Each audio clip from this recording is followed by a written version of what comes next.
tonight is the another Democratic debate. It's going to be really, really interesting. I think we probably all know which Bernie is going to show up because there's really only been one Bernie. I'm not sure which Hillary is going to show up, and that's what I'm going to be most curious about. Is it going to be attack dog Hillary? Dog is probably a bad. Well, you know what I mean. Is it going to be angry Hillary? Is it going to be chastised or chastened, I guess is the word. A softer, gentler version of Hillary? Is it going to be becoming more liberal Hillary? Is it going to be, hey, get real, stop this fantasizing stuff? Is it going to be hard-nosed realist Hillary? There's two dangers I see for both candidates. And I think, the whole, as Charles Blow talks about in the New York Times, the whole Bernie-splaining to black people thing, or black-splaining, or whatever. Yeah, that's going to be a danger for both Hillary and Bernie. How do you say, yes, I understand your issues and I intend to do something about them without stepping over the line into pandering? Yeah, so that's number one. Number two is this issue that I keep hearing, and this is an argument that is typically, the main argument that I get back from people. In fact, a friend of mine in our marina, like literally every time he sees me, he's like, tell me how Bernie Sanders can win Florida. If you can show that to me, then I will vote for him. But I don't understand how he's going to win Florida. I think Hillary Clinton's the only.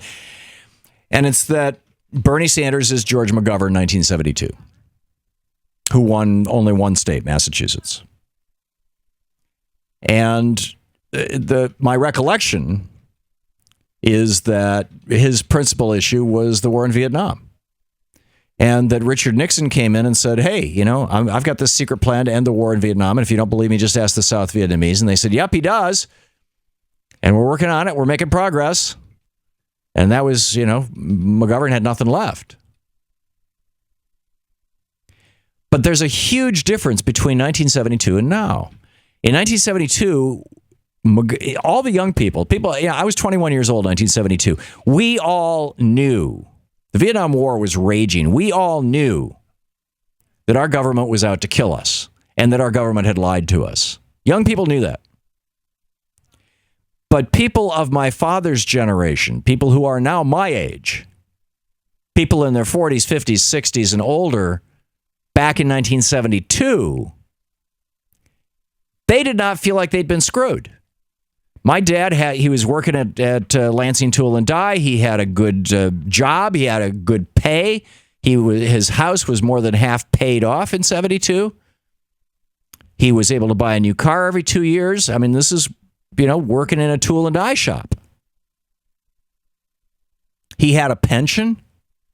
My father in 1972 knew what year he was going to retire in, how much money he was going to retire with, it was all there.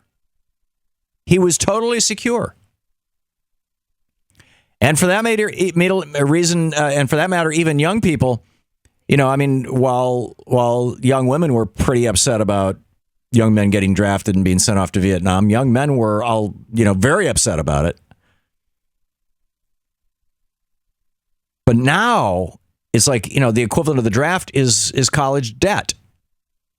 And young people get it. Okay, we're being screwed. Look at this college debt. But now the old folks also are looking around going, people, like if my dad was still alive, or people, people now of that age, they're looking around going, we're screwed too. I mean, we're down to what? In the neighborhood of 15% of American workers now have pensions. Social Security has not been keeping up with the actual cost of living for seniors, as Bernie keeps pointing out over and over and over again. They use the wrong formula to calculate it. The COLA, the cost of living adjustment.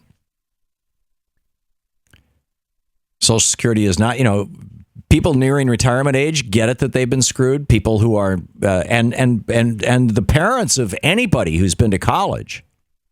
I mean, Louise and I, the deal that we had with our 3 kids, and thank God, I was a very successful entrepreneur. We owned several businesses that made us a fair amount of money. We were able to sell them and retire and go off and start another business.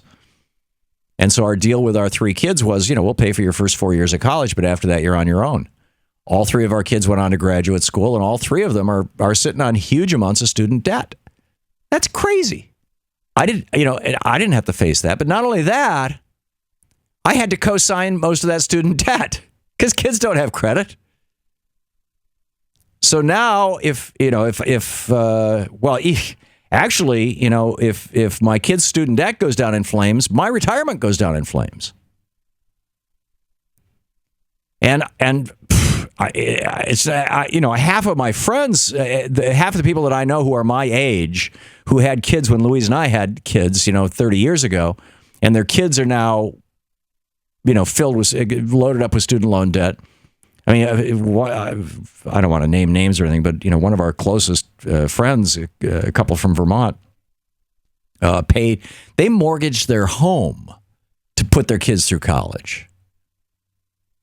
Because with with a home mortgage, you can get a lower interest rate than with student loans in some cases, and B, at least that's dischargeable in bankruptcy. I guess I could be wrong on that, but I think it is. But it's like everybody gets it now that we've been screwed. Now, the Republican narrative is everybody gets it that we've been screwed by the government. Well, we have in a way. It's been by the Republicans in the government, but it's by Republicans and Democrats. The crime bill of '94, the ending welfare as we know it, the global free trade, Reaganomics, tax cuts for the rich. I mean, everybody gets it that we've been screwed. I think that the last time that everybody in America, young people, elderly people, middle-aged people, men, women, minorities, I think the last time that everybody in this country got it, and probably most importantly, the white middle class, and I say most importantly because that's the largest voting bloc, the last time everybody got it that we've all been screwed and are being actively screwed at the moment was 1932. And we got Franklin Roosevelt as president.